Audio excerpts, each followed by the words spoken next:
In what is a changing world, few things have changed as much as college athletics. The past 3 years have seen a revolution of sorts, and while most players applaud what's happened, not everyone is happy. Tonight, KCTV5's Neil Jones takes you behind the scenes to see how our local schools are navigating this new world. Like many revolutions, this one started with a lawsuit. In 2020, two college athletes, TCU basketball player Sedona Prince and Arizona State swimmer Grant House, sued the NCAA, stating that the organization unlawfully restricted their ability to profit off their name, image, and likeness. And when the court ruled in their favor, college athletics as we had known it for 150 years was forever changed. We knew it was coming. We'd heard talk about the lawsuit, so we knew that we probably weren't going to win a lawsuit. We knew it was going to be settled. While university administrators like Kansas State Athletics Director Gene Taylor knew it was coming, it was still a shock. There's no rules, regulation. Suddenly, the guardrails were gone.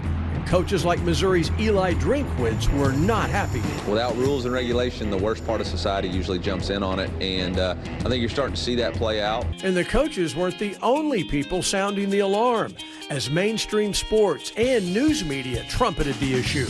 It's a race to the bottom, in my opinion. But earlier this year, the court's final ruling on the House lawsuit has finally given college sports a set of guidelines to follow. I'm excited because it's going to bring, I think, some normalcy, some parameters around what we're doing. Because for the first time, we kind of have some guardrails around this. Beginning this school year, universities can implement revenue sharing with their student athletes.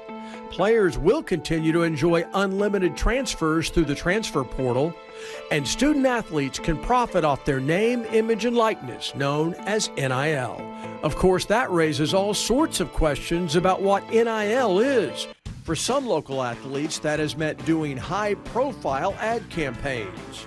He's the face of Wildcat football, and Sunflower State advertisers view Avery Johnson as a rock star.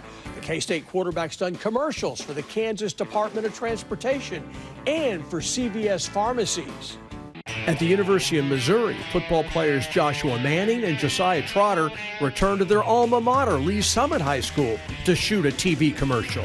Look, we're going to be in a cold tub, talking freezing. Yeah, we're definitely going to be freezing. Cold tub, yeah, I ain't gonna lie. I hate cold tubs. KU basketball player Flory Badunga and football quarterback Jalen Daniels are being used in commercial campaigns.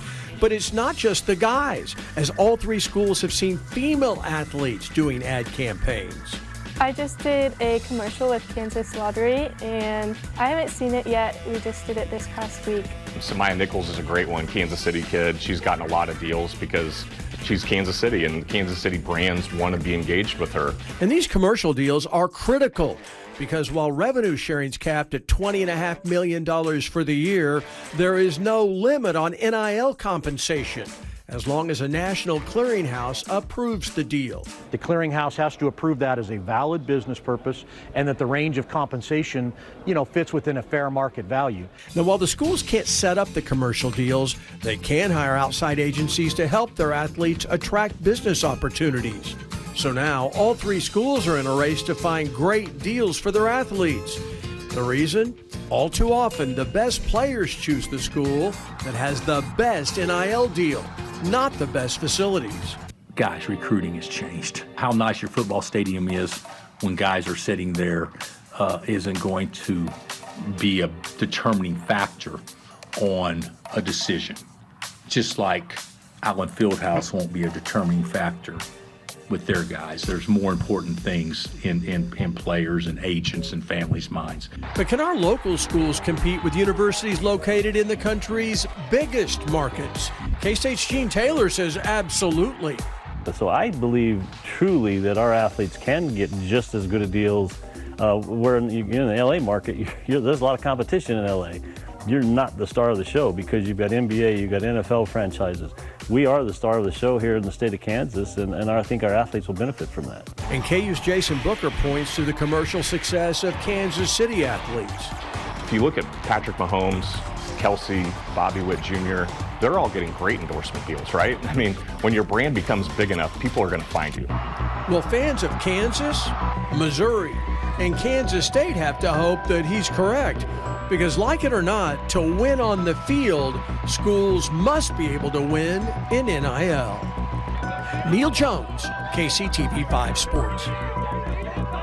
What a time. And I am walking away understanding NIL way more. Thank you, Neil. Appreciate that report.